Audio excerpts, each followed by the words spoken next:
શું તમે જાણો છો કે દુનિયાના સૌથી મોટા અને આલીશાન જહાજો જ્યારે નકામા થઈ જાય ત્યારે તેમનું મોત ક્યાં થાય છે? અમેરિકા અને યુરોપના અબજો રૂપિયાના જહાજો પોતાનો છેલ્લો શ્વાસ લેવા આપણા ગુજરાતમાં આવે છે. ભાવનગર પાસે આવેલું અલંગ આખા વિશ્વનું સૌથી મોટું શિપ બ્રેકિંગ યાર્ડ છે.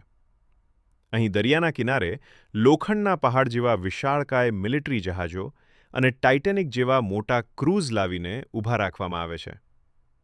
હજારો ટન વજનવાળા આ લોખંડના રાક્ષસોને માત્ર માણસો અને ક્રેનની મદદથી તોડી નાખવામાં આવે છે. અહીંથી નીકળતું લોખંડ આખા ભારતની ફેક્ટરીઓ ચલાવે છે. અહીં રોજ થતું કામ જોઈને વિદેશી એન્જિનિયરો પણ માથું ખંજવાળે છે. દુનિયામાં આવું મોટું અને અદ્ભુત કામ માત્ર આપણા ગુજરાતના જ દરિયા કિનારે શક્ય બન્યું છે, જે આખા વિશ્વમાં આપણું નામ રોશન કરે છે. જો તમે પણ એક સાચા ગુજરાતી હોવ તો વિડીયોને લાઇક કરી કોમેન્ટમાં જય ગરવી ગુજરાત જરૂર લખજો. આવી જ મગજ ફાટી જાય તેવી હકીકતો માટે ગુજુ ફેક્ટ્સ 360 ને અત્યારે જ સબસ્ક્રાઇબ કરો.